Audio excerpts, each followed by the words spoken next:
Number 8. This was Luke's suggestion for me, Was it? and I took it and I loved it, and it was Silk.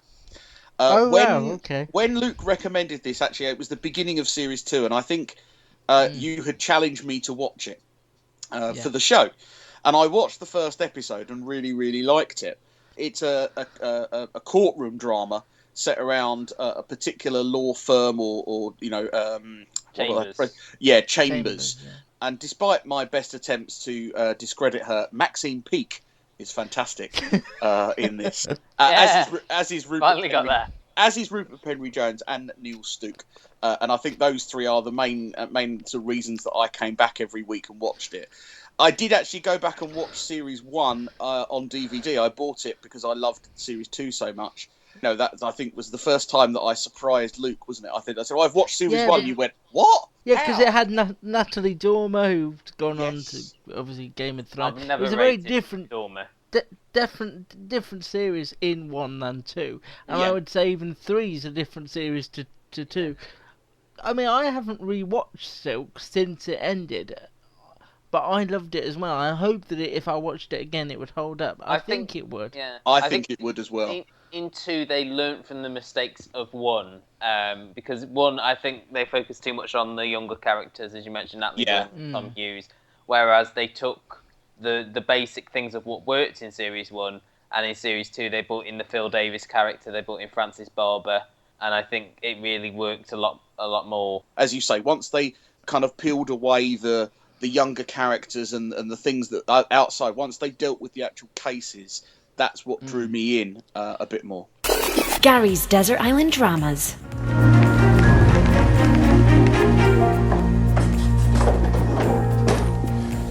This is the silk robing room. Yes. Oh, I'm sorry. you look 20 years younger than you.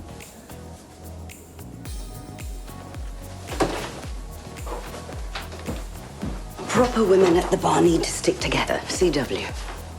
Martha Costello. Oh, you're for Brendan Kay. I'm prosecuting you. They call you Lady Macbeth. Do you know that? Don't say that name in here. I thought that was only actors in theatres. What do you think this is? Who do you think we are? These aren't ordinary dramas. These are desert island dramas. The dramas that shaped us.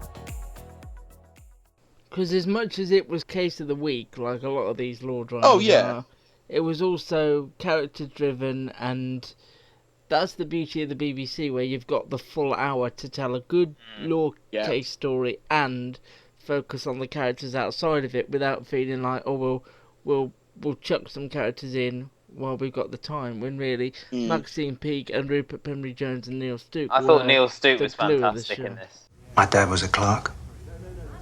Lovely old chancery set in Lincoln's Inn. He got me into clerking when I left school. Friend of a friend. Wait. Didn't know it at the time my old man was ill. Bowel cancer. Came into Chambers the afternoon he died. Just got on with it. That's what he would have wanted. And for an hour I felt more alone than I've ever felt. And then it was 5 o'clock and you lot all came in from call. I watched you come in and I knew that this is my family.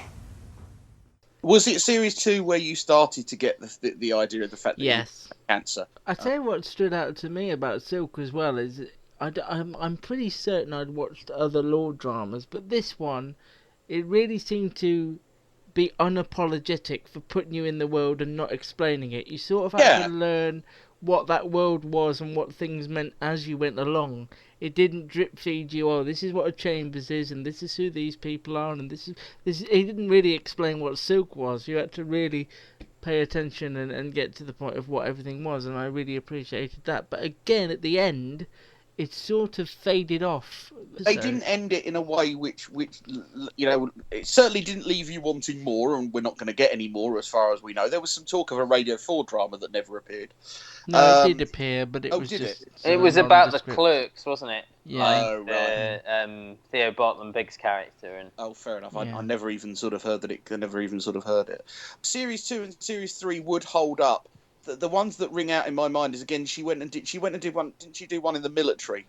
She went out on a military base, and that, again, when you take a character, a strong character like Maxine Peake's character, and you take her out of the environment and put her somewhere else, and she still manages to shine, I think that's incredible. Well, whenever I think about it, I think of you, because it's the one time Aw. when I did used to.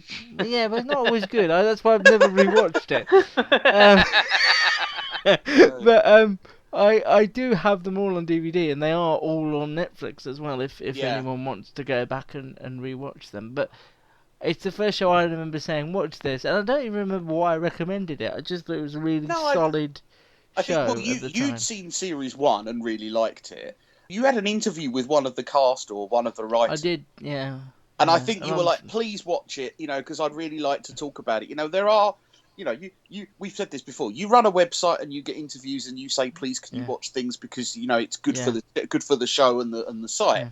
I got the impression that you wanted me to watch this because this was your kind of like, oh, please watch it. I think you'll like it. That's what I'm saying. I think you knew I I'd even like remember it. the score being really good on Silk. The music. Yeah. Actually, you keep talking. I'm just gonna put it on. I'm gonna watch the first. I'm gonna watch the next first back. episode. Come back. Yeah.